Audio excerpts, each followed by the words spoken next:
ನೋಡಿ ಗಾಳಿ ಮಳೆಗೆಲ್ಲ ಮರಗಳು ಹೆಂಗೆ ಬಿದ್ದಿದೆ ಗೊತ್ತಾ ಫ್ರೆಂಡ್ಸ್. ಅದು ಈ ಥರ ಮರ ಕಿತ್ತು ಬಿದ್ದಿದೆ ನೋಡಿ.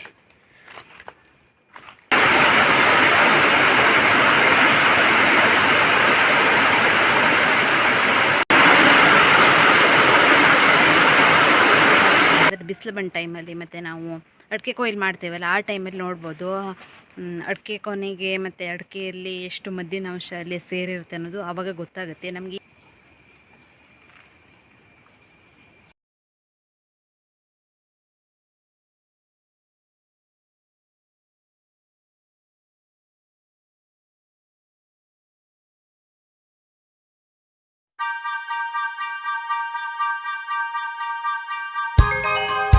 Hi friends, good morning. ಹೇಗಿದ್ದೀರಾ ಎಲ್ಲರೂ ಕೂಡ ಖುಷಿಯಾಗಿ ಚೆನ್ನಾಗಿರ್ತೀರ ಅಂತ ಅಂದ್ಕೊಂಡಿದ್ದೀನಿ. ಫ್ರೆಂಡ್ಸ್, ಇವತ್ತಿನ ಬ್ಲಾಗನ್ನು ಶುರು ಮಾಡೋಣ.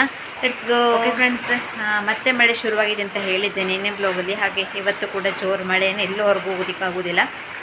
ಮತ್ತು ಮನೆಯಲ್ಲೇ ಇರೋದಾಗ್ಬಿಟ್ಟಿದೆ ಫ್ರೆಂಡ್ಸ್. ಅಲ್ಲಿ ತೋಟಕ್ಕೆ ಹೋಗೋದಾಗಿರಲಿ, ಯಾವುದೇ ಕೆಲಸಗಳಿಲ್ಲ, ಮನೆಯಲ್ಲೇ ಅಡುಗೆ ಮಾಡ್ಕೊಂಡು ಬಿಸಿ ಬಿಸಿ ಊಟ ಮಾಡೋದಷ್ಟೇ. ಸಿಕ್ಕಾಪಟ್ಟೆ ಮಳೆ, ಇದರಿಂದನೂ ಕೂಡ ನೆರೆ ಬರ್ಬೋದೇನೋ ಅಂದ್ಕೊಂಡಿದ್ದೀನಿ. ಈಗ 2-3 ದಿನ ಆಯಿತು ಕಂಟಿನ್ಯೂಸ್ ಆಗಿ ಮಳೆ ಶುರುವಾಗಿ. ಹಾಗಾಗಿ ಗುಂಡ್ಬಳೆ ನದಿಯಿಂದ ಮತ್ತೆ ನೆರೆ ಬರುತ್ತೆ ಏನೋ ಅಂತ ಅನ್ನಿಸ್ತಾ ಇದೆ ಫ್ರೆಂಡ್ಸ್. ಇದು ಫ್ರೆಂಡ್ಸ್ ರಾಘಣ್ಣನ ಮನೆ ಮೆತ್ತಿನ ಮೇಲಿಂದ ವ್ಯೂ ನೋಡಿ. ಹೀಗುಂಟು ತೋಟಲ್ಲಿ ಈ ಥರ ಕಾಣಿಸ್ತಿದೆ ರಾಘಣ್ಣನ ಮನೆಯಿಂದ.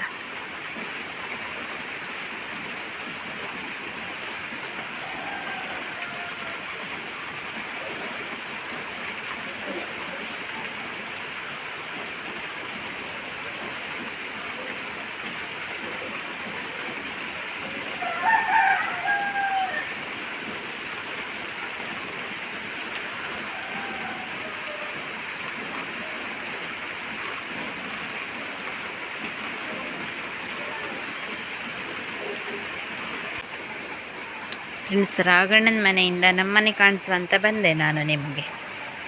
ಅಲ್ಲುಂಟು ನಮ್ಮ ಮನೆ, ಕಾಣಿಸ್ತಾ ಉಂಟಾ? ಶೀಟೆಲ್ಲ ಕಾಣಿಸುತ್ತೆ ಫ್ರೆಂಡ್ಸ್.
ಫ್ರೆಂಡ್ಸ್, ಮನೆ ಹತ್ತಿರ ಅಲ್ಲುಂಟು ಮನೆ. ಮತ್ತು ಮನೆ ಹತ್ರ ಎಲ್ಲ ಕಾಡಿದೆಯಲ್ಲ ನಮ್ಮದು, ಅಲ್ಲಿ ನೋಡಿ ಗಾಳಿ ಮಳೆಗೆಲ್ಲ ಮರಗಳು ಹೆಂಗೆ ಬಿದ್ದಿದೆ ಗೊತ್ತಾ ಫ್ರೆಂಡ್ಸ್. ಅದನ್ನೇ ತೋರಿಸುವಂತ ಬಂದೆ ನಾನು ನಿಮಗೆ. ನೋಡಿ, ಎಲ್ಲೂ ಒಂದು ಮರ ಈ ಥರ ಮುರ್ಕೊಂಡು ಬಿದ್ದಿದೆ ನೋಡಿ.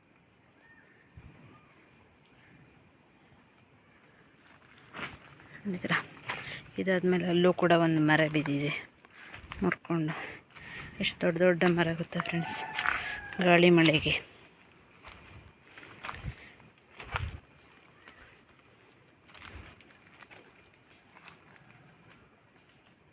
ನೋಡಿ ಇಲ್ಲಿ ಈ ಥರ ಮರ ಕಿತ್ತು ಬಿದ್ದಿದೆ ನೋಡಿ.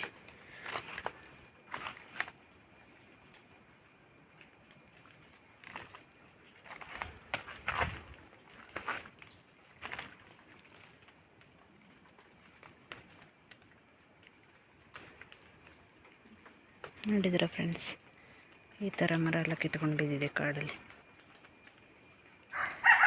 ಫ್ರೆಂಡ್ಸ್, ಅವತ್ತು ಮಳೆಯೆಲ್ಲ ಶುರುವಾಗಿತ್ತು ನೋಡಿ. ಇವತ್ತು ಕೂಡ ಮಳೆ ಸಿಕ್ಕಾಪಟ್ಟೆ ಇದೆ. ಕಾಡಲ್ಲೆಲ್ಲ ಭಯಂಕರ ಮರಗಳೆಲ್ಲ ಬಿದ್ದುಬಿಟ್ಟಿದೆ ಮನೆ ಹತ್ರ.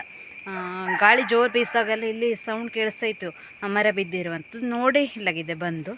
ಹಾಗೆ ಇವತ್ತು ಬಂದು ನೋಡಿದ್ನ 2 ಮರ ಬಿದ್ದಿದೆ ಫ್ರೆಂಡ್ಸ್ ಮನೆ ಹತ್ರನೇ. ಇನ್ನೂ ಗೊತ್ತಿಲ್ಲ, ಆ ಕಡೆ ಎಲ್ಲ ಬಿದ್ದಿರ್ಬೋದು.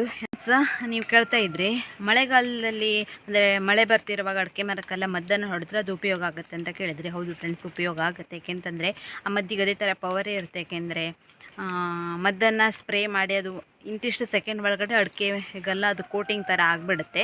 ಅಂದರೆ ಮಳೆ ನೀರು ಬಿದ್ದರೂ ಏನೂ ಆಗೋದಿಲ್ಲ. ಅದರ ಮದ್ದಿನ ಅಂಶ ಅಡಿಕೆಗಳಿಗೆ ಇದ್ದೇ ಇರುತ್ತೆ. ಅಡಿಕೆ ಮರಕ್ಕಿಂತಲೂ ಅಡಿಕೆಗೆ ನಮ್ಮದು ಮೇನು ಪ್ರಿಫರೆನ್ಸ್ ಬಂದು, ಅಂದರೆ ಮಳೆ ನೀರಿಗೆಲ್ಲ ರೋಗ ಬಂದು ಅಂದರೆ ಕೊಳು ಬಂದು ಅಡಿಕೆಗಳೆಲ್ಲ ಉದುರಬಾರ್ದು ಅನ್ನೋದಕ್ಕೋಸ್ಕರ ನಾವು ಹೊಡೆಯೋದ್ರಿಂದ ಅದು ಮಳೆ ನೀರಿಗೆ ಉದುರ್ತದೆ ಅಡಿಕೆ. ಹಾಗಾಗಿ ಮಳೆಗೆ ನೀರಿಗೆ ಉದುರಬಾರ್ದು ಅನ್ನೋದಕ್ಕೋಸ್ಕರನೇ ಹೊಡೆಯೋದು. ಈಗಿನ ತಂತ್ರಜ್ಞಾನದಲ್ಲಿ ಆ ಮದ್ದಿಗೆ ಅದೇ ರೀತಿ ಅಂಶವನ್ನು ಕೊಟ್ಟಿರ್ತಂದ್ರೆ ಮಳೆ ನೀರಿಗೆ ಅದು ಬೇಗ ಕ್ಯಾಚ್ ಆಗಬೇಕು ಅಡಿಕೆಗೆಲ್ಲ ಅಂತ ಅಂದ್ಬಿಟ್ಟು ಆ ಪವರ್ ಇರುತ್ತೆ ಫ್ರೆಂಡ್ಸ್. ನಾವು ಔಷಧಿನ ಸ್ಪ್ರೇ ಮಾಡಿ ಒಂದು ಇಂತಿಷ್ಟು ಸೆಕೆಂಡ್ ಒಳಗೇ ಅದು ಕೋಟಿಂಗ್ ಥರ ಆಗಿ ಗಟ್ಟಿಯಾಗುತ್ತೆ ಫ್ರೆಂಡ್ಸ್. ಹಾಗಾಗಿ ಏನು ಕೆಟ್ಟ ಇದಿರೋದಿಲ್ಲ, ಒಳ್ಳೆ ರೀತಿ ಉಪಯೋಗನೇ ಇದೆ. ಹಾಗಾಗಿ ನಾವು ಮಳೆಗಾಲದಲ್ಲೆಲ್ಲ ಅಡಿಕೆ ಮಗಳಿಗೆಲ್ಲ ಸ್ಪ್ರೇಯನ್ನು ಮಾಡೋದು ನೋಡಿ ಫ್ರೆಂಡ್ಸ್, ಅಂದರೆ ಮದ್ದನ್ನು ಹೊಡೆಯೋದು. ಫ್ರೆಂಡ್ಸ್ ಕಾಡಲ್ಲಿ ನಿಂತ್ಕೊಂಡು ಕೇಳ್ತಾ ಇದ್ರಿ ನೋಡಿ, ಸೌಂಡ್ ಕೇಳಿಸ್ತಾ ಇದೆಯಾ ನಿಮಗೆ? ಮಳೆದು ಹೌದು, ಆಮೇಲೆ ಹೊಳೆ ಹಳ್ಳದ್ದು ಸೌಂಡ್ ಕೇಳಿಸ್ತಾ ಇದೆ, ಗಾಳಿದು ಇರ್ಬೋದು, ಈ ಥರ ಎಲ್ಲ ಸೌಂಡ್ ಕೇಳಿಸುತ್ತೆ ಫ್ರೆಂಡ್ಸ್. ಕಾಡಂತೂ ನೋಡಿ ಈ ಥರ ಆಗಿಬಿಟ್ಟಿದೆ ಮಳೆಗೆ.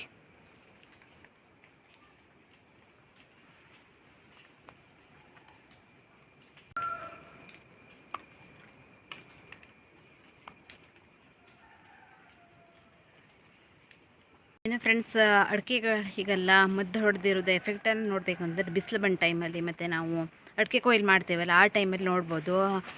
ಅಡಿಕೆ ಕೊನೆಗೆ ಮತ್ತು ಅಡಿಕೆಯಲ್ಲಿ ಎಷ್ಟು ಮದ್ದಿನ ಅಂಶ ಅಲ್ಲಿ ಸೇರಿರುತ್ತೆ ಅನ್ನೋದು ಆವಾಗ ಗೊತ್ತಾಗುತ್ತೆ ನಮ್ಗೆ. ಈಗ ಅಂದರೆ ಮಳೆ ನೀರು ಬೀಳ್ತಾ ಇರ್ತದೆ ನೋಡಿ, ಅದು ಒದ್ದೆಯಾಗಿ ಅಂದರೆ ಮದ್ದು ಕೋಟಿಂಗ್ ಆಗಿರೋದು ನಮಗೆ ಕಾಣಿಸೋದಿಲ್ಲ. ಅದೇ ಅಡಿಕೆ ಕೊಯ್ಲಾದವಾಗ ಅಥವಾ ಜೋರು ಬಿಸಿಲಿರುತ್ತೆ ನೋಡಿ, ಒಂದು 4-5 ದಿನ ಬಿಸಿಲಿದ್ದವಾಗೆಲ್ಲ ಅಡಿಕೆಗೆಲ್ಲ ಅದು ಮದ್ದು ಸೇರ್ಕೊಂಡಿರುತ್ತೆಲ್ಲ ಕಾಣಿಸುತ್ತೆ ಫ್ರೆಂಡ್ಸ್ ನಿಮಗೆ. ನಾನು ಈ ಸರಿ ಅಡಿಕೆ ಕೊಯ್ಲಾಗಲಿ ಅಥವಾ ಈ ಥರದೊಂದು ಚಾನ್ಸ್ ಸಿಕ್ಕಿದವಾಗ ನಿಮಗೆ ಈ ಸರಿ ಮಿಸ್ ಮಾಡ್ದೇನೆ ತೋರಿಸ್ತೀನಿ, ಅಂದರೆ ಅದು ಮದ್ದು ಹೇಗೆ ಉಪಯೋಗ ಆಗಿರುತ್ತೆ ಅಂತ ಅಂದ್ಬಿಟ್ಟು.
ಫ್ರೆಂಡ್ಸ್ ಇವತ್ತಿನ ವಿಡಿಯೋದಲ್ಲಿ ನಾನು ಬೆಳೆಸಿರುವಂಥ ಹೂಗಳನ್ನೆಲ್ಲ ನಿಮಗೆ ಇವತ್ತು ಪರಿಚಯಿಸ್ತಾ ಇದ್ದೀನಿ. 2 ವರ್ಷದ ಹಿಂದೆ ಫ್ರೆಂಡ್ಸ್ ನನ್ನ ಹತ್ರ ತುಂಬ ಹೂವಿನ ಗಿಡಗಳೇ ಇತ್ತು.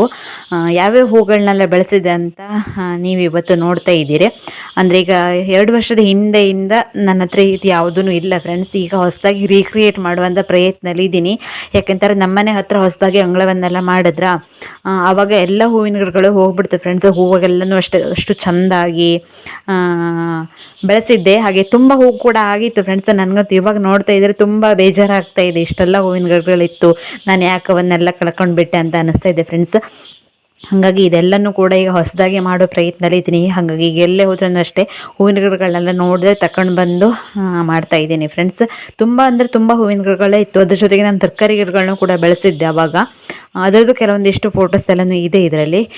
ಹಾಗೆ ಎಲ್ಲನೂ ಕೂಡ ನೀವು ನೋಡಿ ಎಂಜಾಯ್ ಮಾಡಿ ಫ್ರೆಂಡ್ಸ್. ಹಾಗೆ ನಾನು 2 ವರ್ಷದ ಹಿಂದೆ ಹೂವಿನ ಗಿಡಗಳನ್ನೆಲ್ಲ ಹೇಗೆ ಬೆಳೆಸಿದ್ದೆ ಅನ್ನೋದು ನಿಮಗೆ ಏನು ಅನ್ನಿಸ್ತು ಅನ್ನೋದನ್ನು ಕಾಮೆಂಟ್ ಬಾಕ್ಸಲ್ಲಿ ತಿಳಿಸಿ ಆಯಿತಾ ಫ್ರೆಂಡ್ಸ್. ತುಂಬ ಹೂವಿನ ಗಿಡಗಳಿತ್ತು, ಆದರೆ ಒಂದಿಷ್ಟು ಫೋಟೋಸ್ಗಳನ್ನ ಅಷ್ಟೇ ನಿಮ್ಮ ಜೊತೆ ಶೇರ್ ಮಾಡಿದ್ದೀನಿ. ಇದಕ್ಕೂ ಮೀರಿದ್ದು ಇನ್ನೂ ಕೆಲವೊಂದಿಷ್ಟು ಫೋಟೋಸ್ಗಳೆಲ್ಲ ತುಂಬ ಇದ್ದಾವೆ ಫ್ರೆಂಡ್ಸ್. ಒಂದು 1000 ಹತ್ತತ್ರ ಫೋಟೋಸ್ಗಳಿದೆ ಹೂವಿನ ಗಿಡದ್ದು. ನಾನು ನಿಮಗೆ ಒಂದು 50-60 ಫೋಟೋಸ್ಗಳನ್ನಷ್ಟೇ ಶೇರ್ ಮಾಡ್ತಾ ಇದ್ದೀನಿ ಫ್ರೆಂಡ್ಸ್. ಹಾಗೆ ನೀವೆಲ್ಲರೂ ಕೂಡ ನೋಡಿ ಖುಷಿಪಡಿ. ನಾನು ಇದಿಷ್ಟು ಹೂವಿನ ಗಿಡಗಳನ್ನೆಲ್ಲ ಬೆಳೆಸಿದ್ದೆ. ಹಾಗೆ ಫ್ರೆಂಡ್ಸ್ ಹೇಗಿತ್ತು ಅನ್ನೋದನ್ನು ಕಾಮೆಂಟ್ ಬಾಕ್ಸಲ್ಲಿ ತಿಳಿಸಿ. 20ರಿಂದ 25 ಜಾತಿಯ ಗುಲಾಬಿ ಹೂವಿನ ಗಿಡಗಳು, ಹಾಗೆ ಒಂದು 30 ಜಾತಿಯ ದಾಸವಾಳ ಆಗಿರ್ಬೋದು. ಆಮೇಲೆ ಶೋ ಗಿಡಗಳು ಒಂದು 30 ಜಾತಿದು, ಸೇವಂತಿ ಹೂವು ಸುಮಾರು ಒಂದು 10 ಜಾತಿಯದ್ದು, ಹಾಗೆ ಇನ್ನೂ ತುಂಬ ಫ್ರೆಂಡ್ಸ್ ತುಂಬ ಹೂವಿನ ಗಿಡಗಳಿತ್ತು ನನ್ನ ಹತ್ರ. ಅದೆಲ್ಲವನ್ನು ಕೂಡ ನೀವು ಇವತ್ತಿನ ಫೋಟೋದಲ್ಲಿ ಸ್ವಲ್ಪ ಸ್ವಲ್ಪನೇ ನೋಡ್ತೀರಾ.